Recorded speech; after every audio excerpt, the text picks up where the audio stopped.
So, if you live on this site, you'll be aware of the white genocide conspiracy theory, which qualifies as a paranoid conspiracy theory for sure. A mad idea that they, the shadowy they, are trying to destroy our people and our proud culture. No solid evidence backs this up, of course. But if you're emotionally invested in bullshit like this, you're just going to accept nonsense, wild speculation, and such and so forth, and call it evidence. And this PCT is followed with cult-like fanaticism by fascists, identitarians, nationalists, white supremacists. That multiculturalism or low fertility rates in European countries is part of some malevolent plot to wipe out all fair-skinned people is ridiculous to anyone with a credible level of education, or anyone who lives outside of a paranoia bubble where facts and statistics are twisted to serve a warped narrative. But if you swallowed the anti-racist equals anti-white line and jumped in from there, then maybe you've been conditioned to see people rallying against bigotry as the real bigots.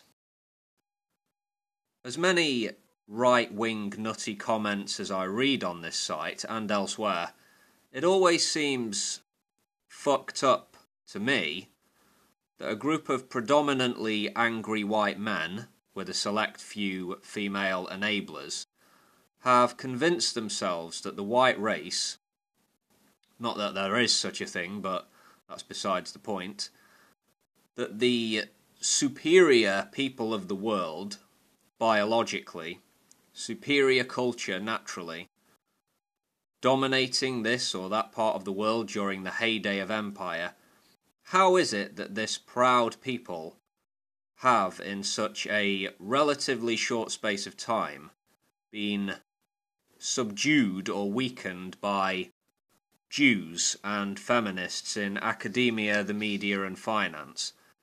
How did this happen? If I bought into this rubbish, that might give me pause for thought.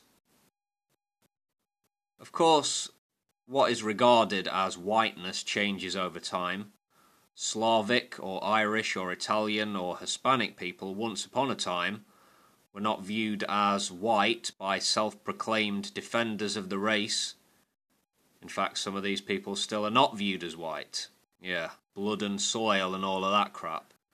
And Jews obviously can't be counted as white people, even the light-skinned ones who are clearly white people.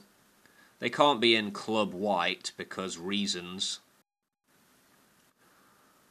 So, are whites being killed, sterilised, stopped from reproducing, threatened with destruction? Obviously not. In Europe and North America you will find the most prosperous, wealthy nations on the planet, with some of the highest life expectancies and quality of living. What of the claim of forced diversity, enforced cultural diversity? Well, it might be news to some people that there is a high level of diversity in Africa. Look into it, read a book or two. Arguably a far higher level of diversity than in Europe. And I'm not merely talking about culture, I mean ethnic diversity, which is actually a common thing on the African continent. But I guess if you're a bigot in a bubble, then for you, all blacks are the same, all Arabs are the same, all the same culture, a primitive monolith, right? You know, in places like the Congo and Nigeria, there are literally hundreds of different dialects and languages. But anyway, what about the immigrants? The highest percentage of people born overseas, foreign-born people, that has to be dominated by European countries, right? Wrong. Think small wealthy Arabic countries like Kuwait, Qatar, Bahrain, or wealthy places in Asia like Singapore or Hong Kong. Only Switzerland makes the top 10 of percentage of foreign-born population, and 85% of Switzerland's foreign-born population are people from other European countries. And across Europe as a whole, the vast majority of immigrants are white people moving around the EU and non-EU nations, taking advantage of freedom of movement. So yeah, white genocide is bollocks fed by paranoia and in some cases outright lies.